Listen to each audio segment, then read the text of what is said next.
بسم اللہ الرحمن الرحیم۔ گمنام ہیروز کے معزز ناظرین، السلام علیکم۔ آئیے چلتے ہیں کہانی کی طرف۔ وہ اپنے بیٹے جارج اور مونیکا کی خاطر جو کے ذریعے سر آ گیا تھا۔ اس کی بیوی مونیکا اب مسز مارتھا رابنسن کہلاتی تھی۔ جارج موجودہ زندگی میں بگی بوائے کہلا رہا تھا۔ اس نے مونیکا کی یادداشت سے اینا کو مٹا دیا تھا۔ وہ بیٹی کو بھول کر بیٹے کے ساتھ رہنے لگی تھی۔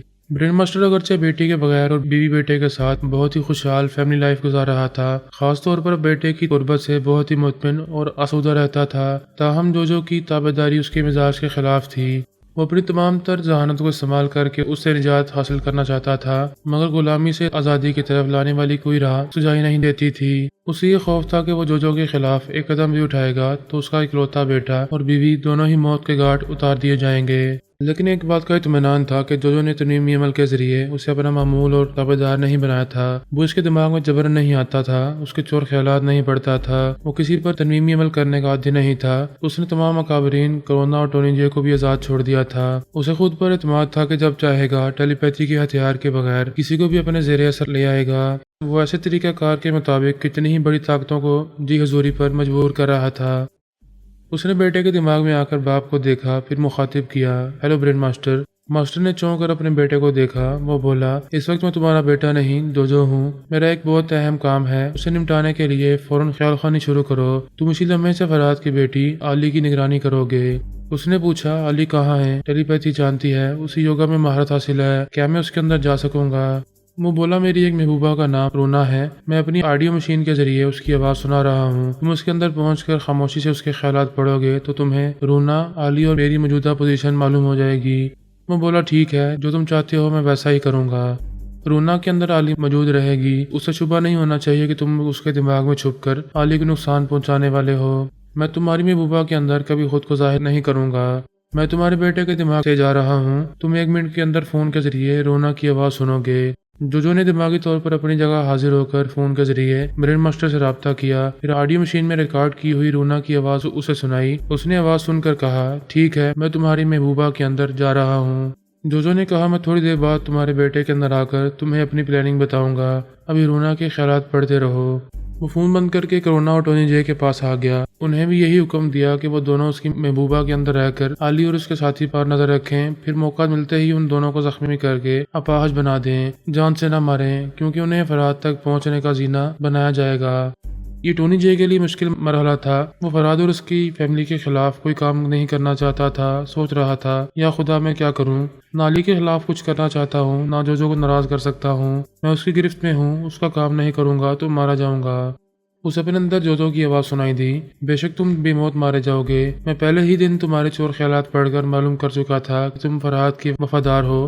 کرونا نے ٹھیک کیا تھا، تمہارا برین واش کر کے تمہیں فرحاد اور اس کی فیملی کے خلاف استعمال کرتی رہی تھی۔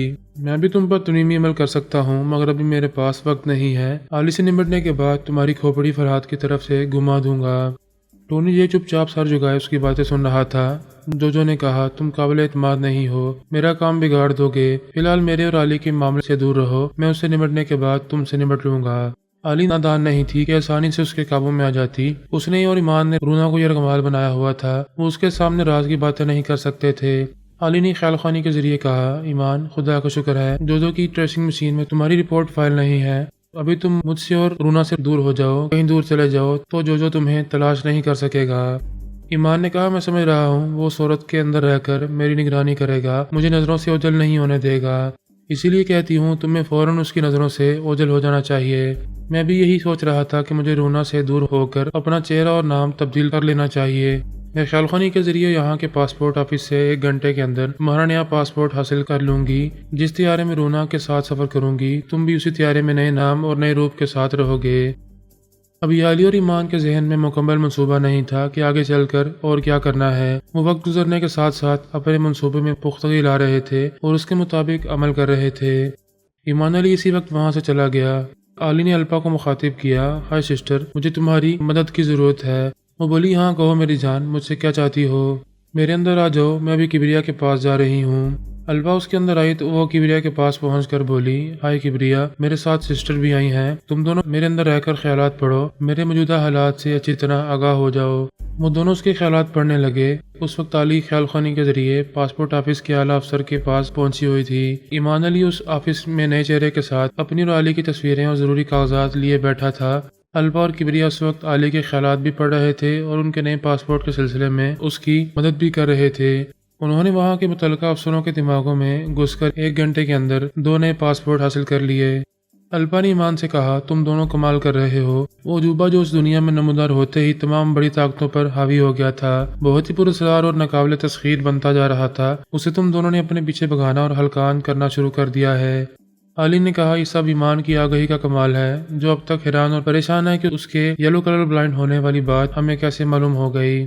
الپا نے پوچھا، جیسا کہ تم نے رونا کے خیالات پڑھ کر معلوم کیا ہے، وہ کسی سیارے سے آیا ہے؟ کیا اس نے سیارے کا نام نہیں بتایا؟ نہیں، اس نے رونا کو وہاں کا نام اور وہاں کے تفصیلی حالات نہیں بتائے ہیں، بس یہی مختصر سی معلومات حاصل ہوئی ہیں کہ وہ یہاں کے اناج، عورتوں اور ایٹمی توانائی کے وسائل پر قبضہ جمانا چاہتے ہیں۔ الپا نے کہا، یہ ثابت ہو رہا ہے کہ وہ سائنس اور ٹیکنالوجی کے شعبوں میں ہم دنیا والوں سے بہت آگے ہیں۔ ایمان نے کہا، اور یہ بھی معلوم ہو رہا ہے کہ وہ دین، ایمان اور روحانیت سے بے بہرا ہیں۔ اس سیارے کے اکابرین یہ نہیں جانتے ہیں کہ زمین پر کوئی نادیدہ ہستی ہے جسے ہم اپنا رب کہتے ہیں، اور ایسی نادیدہ قوت ہے جو روحانیت کہلاتی ہے۔ علی نے کہا، ان کا سب سے بڑا اور اہم مشن روحانیت پر قابو پانا یا اسے ختم کر دینا ہے۔ کبریا نے کہا، ایسا ممکن نہیں ہے، مگر علی اور ایمان تم دونوں کو ہر لمحہ محتاط رہنا ہوگا۔ ہم اس دشمن کی کتنی ہی غیر معمولی صلاحیتوں سے ابھی پوری طرح واقف نہیں ہیں۔ الپا نے کہا، موجودہ حالات پر باتیں کرو۔ جس طرح علی نے ہمیں مدد کے لیے بلایا ہے، اسی طرح جو اپنے تابعدار ٹیلیپیتھی جاننے والوں سے کام لے رہا ہوگا۔ کبریا نے کہا، اس کی خیال خوانی کرنے والے تم دونوں کے اندر نہیں آ سکیں گے، لیکن سب کے سب رونا کے اندر چھپ کر تمہاری نگرانی کرتے رہیں گے۔ علی نے کہا، میں ایسی چالوں کو سمجھتی ہوں، بابا صاحب کے ادارے میں پہنچنے تک وہ کسی بھی جگہ کسی بھی وقت ہم پر جان لیوا حملہ کر سکتے ہیں۔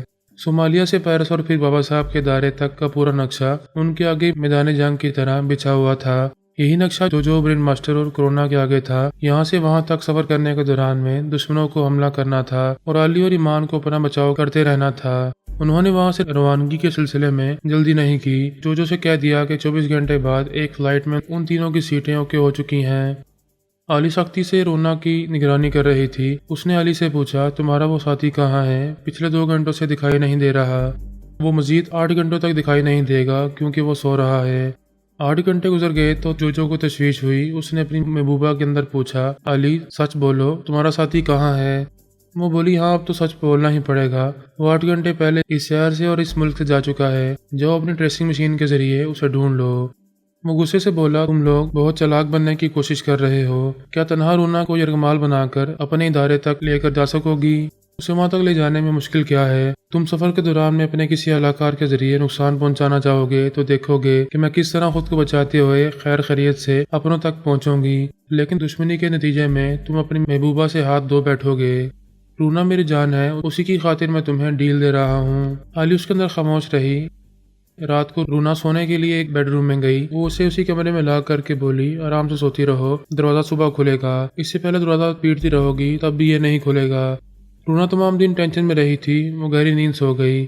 گرینڈ ماسٹر نے بابر، ڈمی فرہاد اور راؤڈی مین کو حکم دیا تھا کہ وہ مراکش کے شہر رباط پہنچ جائیں۔ علی اور رونا صومالیہ کے شہر مراک سے آ رہی ہیں۔ ان کا جہاز 1 گھنٹے کے لیے رباط میں رکے گا، وہیں علی کو ٹریپ کیا جائے گا۔ اگر وہ قابو میں نہ آ سکی تو بابر اسی طیارے میں اس کے ساتھ پیرس تک جائے گا اور کسی بھی طرح اسے زخمی کر کے دماغی طور پر کمزور بنائے گا۔ صومالیہ افریقہ کے مشرقی کنارے پر ہے۔ کرونا لندن سے فوراً ہی اتنی دور تک نہیں پہنچ سکتی تھی، لہذا اس نے بھی مراکش کے شہر رباط پہنچ کر اسی طیارے میں اپنے لیے ایک سیٹ اوکے کرائی تھی جو علی اور رونا کو لے کر وہاں آنے والا تھا۔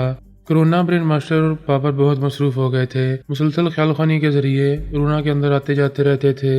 انہوں نے رات کو جو سے کہا، تم دیکھ رہے ہو، علی نے تمہاری محبوبہ کو صبح تک کے لیے ایک کمرے میں بند کر دیا ہے، نہ وہ باہر نکلے گی نہ ہی کسی سے کوئی بات کر سکے گی۔ ہم بھی 2-4 گھنٹے نیند پوری کر لیں تو کیا حرج ہے؟ وہ سخت لہجے میں بولا، ہرگز نہیں، اس نے رونا کو صبح تک کے لیے لاک کیا ہے، یہ اس کی کوئی چال ہو سکتی ہے، شاید وہ یہی چاہتی ہے کہ میں اور میرے اعلی کار مطمئن ہو کر صبح تک اس کے اندر نہ آئیں اور وہ موقع پا کر اس کے دماغ کو لاک کر دے، پھر ہم میں سے کوئی اس کے اندر نہ جا سکے، اس کی نگرانی نہ کر سکے، نہیں تم میں سے کوئی نہیں سوئے گا۔ اسے سمجھایا گیا کہ ذاتی طور پر تازہ دم رہنے کے لیے نیند لازمی ہے۔ برین ماسٹر نے کہا، میں 4 گھنٹے کی نیند لوں گا، تب تک میرا اعلی کار بابر رونا کے خوابیدہ دماغ میں رہے گا۔ اور انہوں نے کہا، جو تم بھی 2-4 گھنٹے کے لیے سو جاؤ، اس کے بعد مجھے بھی سونے کا موقع دو۔